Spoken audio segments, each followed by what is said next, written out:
Время для Армении критично мало, решения и действия должны быть быстрыми.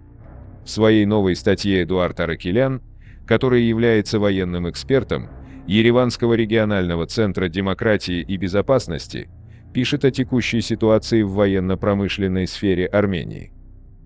1 августа на заседании правительства Армении был одобрен и будет вскоре принят парламентом проект изменений в закон о военно-промышленном комплексе, благодаря которым будут упрощены разработки и испытания оборонной продукции и выдачи средств военно-промышленным компаниям на создание прототипов.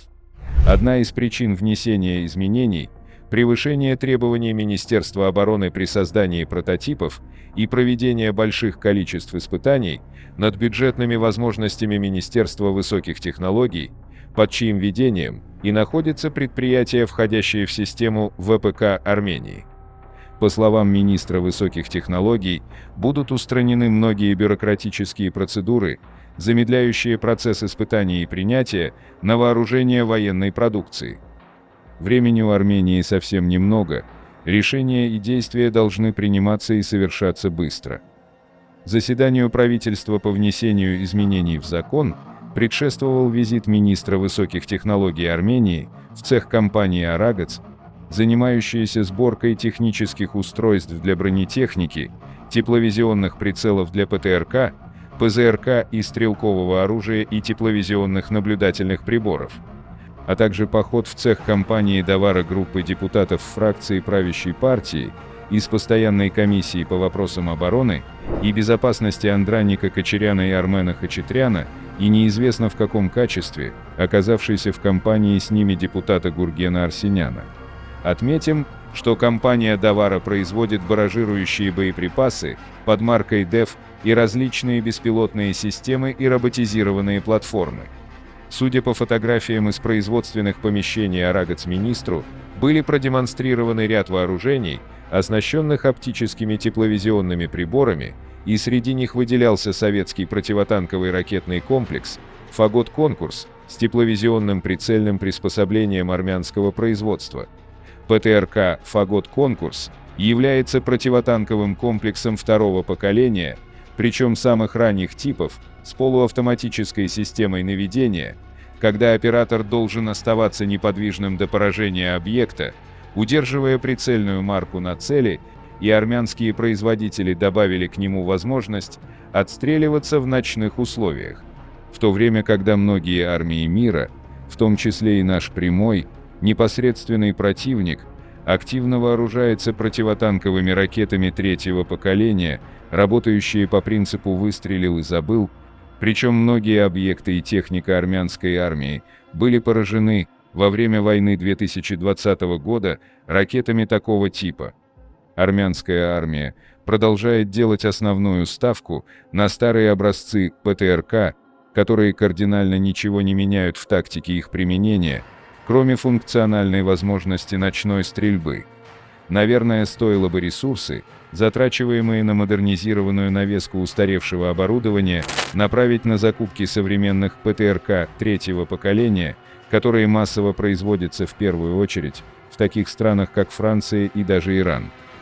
В секторе обороны и безопасности Армении нет направлений, которые на данный момент не обладают приоритетностью.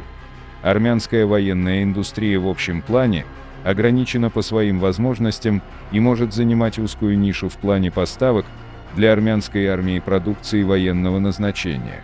Некоторые предприятия, входящие в систему ВПК Армении, заняты текущим ремонтом, техническим обслуживанием и модернизацией военной техники, в том числе бронетехники и систем ПВО советского и российского производства.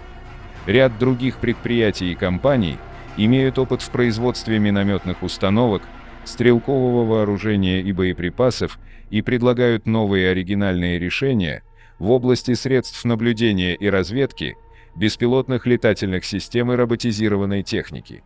За последние годы местным предприятиям, занятым в системе ВПК Армении, была выделена из госбюджета на закупки продукции военного назначения рекордная для масштаба Армении сумма на $310 миллионов, и к концу года сумма достигнет более $500 миллионов.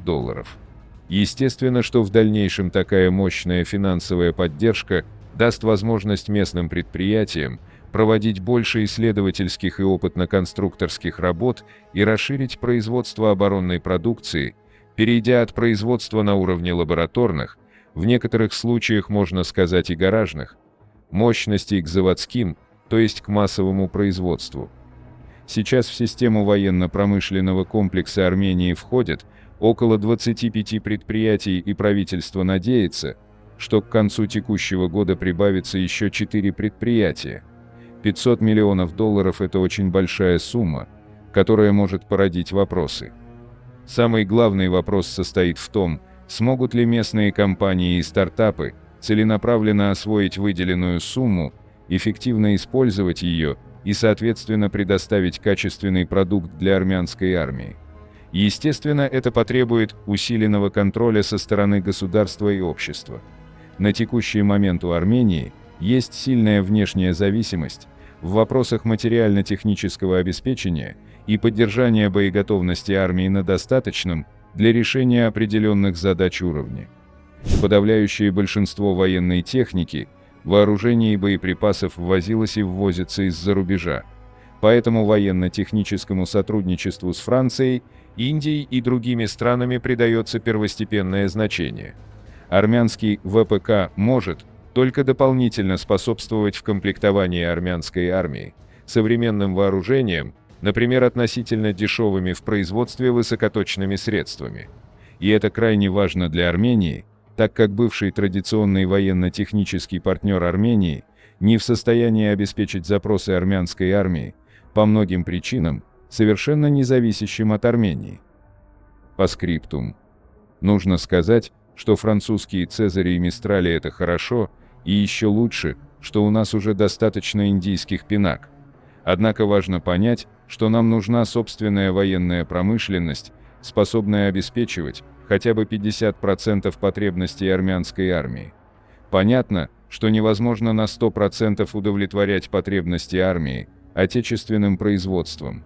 Когда я говорю о 50%, то имейте в виду, что даже лучшие армии мира закупаются у других стран, и это нормально. Так что Армении нужно научиться самостоятельно производить боеприпасы и ракеты в больших количествах, а основную технику можно закупать у союзников.